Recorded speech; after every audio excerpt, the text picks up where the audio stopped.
Hi everybody. This is Jasmine Graber. I'm your student's art teacher. I know many of you could come to curriculum night, but some of you couldn't, so I just wanted to make sure I was sharing that same information with you. This is my 4th year teaching, so I'm pretty secure in what we're doing here, but I still want to share. So my 3 classroom norms are: be safe, be kind, be your best. These are things I always tell kids I did not teach them these. They have a long history of other adults, such as yourself, teaching them these things. It is their biological imperative right now to struggle with these a little bit. So I'm really focusing on these, and it makes it quick and easy to just be like, hey, are you being safe? And they can reassess behavior quickly with that. I want to talk a little bit about class and general school rules, so we're all on the same page here. So the first one, late work. I will always accept late work at no penalty. There will be a point in the year or the trimester right before kids leave that I say no more late work, just because I have to be able to grade it all before they go off into their next class or into summer break, depending on if they're a trimester or a full year kid. Part of the reason I don't penalize for late work is things happen. We turn in stuff late. I have done that before. Everybody does that. And so I don't like to penalize for that. And then the other reason I don't penalize for late work is because I feel grades should represent learning, not behaviors. Submitting stuff late is a behavior, and there's nothing else behavior-wise we would include in our grade, right? If it's a constant thing, I'll reach out about it if I'm concerned. Tardies. School policy is 3 tardies is a lunch detention, and then every tardy after that is an additional lunch detention. I work really hard at working with kids and trying not to write them up for lunch detentions, especially with tardies. So the big thing for them are backpacks and lockers with PE right now. So I always let students leave their bags in my room with the understanding, like, A, I'm not watching it. So somebody might like mess with your stuff a little bit, and B, it might get dirty because it's an art room. To me, that is a natural sort of kind of consequence, I guess, of it being left in a room instead of in their locker. I will always work really hard with them first before I start issuing lunch detentions.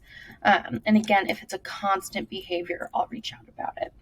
We're going to talk a bit about grading in a second. The last thing, missing work. Missing work can be found on Schoology. If it's a constant behavior, I'll reach out. At this age group, I like to really push kids focusing on their own stuff instead of me like automatically reaching out, like, oh my gosh, something's missing, you need to, like, reaching out home, you need to get your kid to do it, because it's their grades, it's their work, and I want them to start having ownership. And I give them lots of time to kind of be aware of their grade before I reach out, just because that's important. Again, if there's a lot of stuff, you'll be hearing from me. Okay, so projects, everything in here is out of 4 points. I've split it up half and half very intentionally. So this top half is, did you meet the expectations of the project to the best of your ability? The second half is writing. And when I say writing, I don't mean, oh, did you use complete sentences and proper grammar, spelling, punctuation. That's not what I mean by writing. This is more, can you explain the decisions you made as sort of like your lawyer justifying your grade? So the reason why I split it that way, I might have kids whose work is unbelievably beautiful. They're so skilled, but they can't tell me anything. And it might be the opposite. I might have kids who have never made work, never been in an art class, struggle a little bit, but they can tell me decisions they were making. So to me, this sort of splits the difference. I don't want people to just be getting A's because their work looks good, and I don't want people to not get good grades because they're still learning how to be an artist. This to me is a little bit more fair for all the students I have. The writing part is scary for a lot of kids, but I spend a lot of time working with them to help them be as successful as possible. Okay, I want to talk about the purpose of this class. They're all a little bit different. The section I'm looking at is for 8th grade. If you have direct questions about like what are they learning in seventh or sixth, any of the grades or classes, you can reach out to me and I can help you. For the purpose of this, I'm just going to stick with this one thing. A lot of the information is the same. So I'm going to open this up. Here I am. Hello. So up here, I always put our week at a glance for kids to access. You can also look at it. This is a fluid document I tell kids. So my 8th graders are working on this specific drawing. Let's say they finish early, I can shift things around to sort of meet them in what they need. If they need more time, I can also do that. This is flexible also if I'm absent. So a little bit ago, I was out for an extended amount of time, unanticipated due to a family emergency. So this is flexible with that. I want to talk about how this is laid up.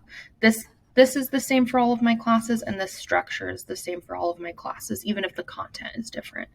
So I always have the bottom folder is what kids will see, and that's where they should click first. Note, these two are unpublished right now. That's why they're light gray, and students don't see these, only I see them. So if they click in our bottom folder, right now we're in the pink folder in this class, they're going to be on the bottom assignment. So again, these light gray 3 assignments, students cannot see those. So they'd be living in this assignment right now, which is what we're working on. After my extended absence, I was like, wow, I really want to have something that if I'm randomly gone, unexpected, students, have just started something and they need direct instruction. I want to have like a sub-tub so it has stuff they can be doing.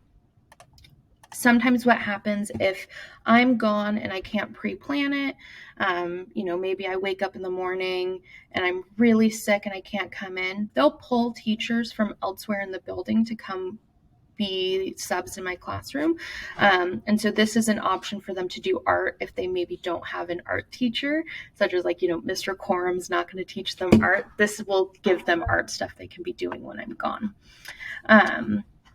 So the other thing I have is my grade setup. So I'm going to click on my grading here.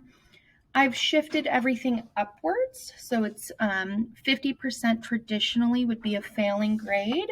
In my class, that's a C-. I don't like that half of your grade is failing. That just doesn't sit right with me. So I've split it all up a little bit more equitably. This means it is mathematically easier to pass my class than any other class they're in. It's based off of that equitable splitting up percentages to be a little bit more fair. You can reach out to me with any questions regarding that. So the last thing I'm going to do, it might take a second to pop up over here, is just show you Parent Square. I have Schoology, and then my email is down here. If you have any questions, please feel free to reach out to me at any point.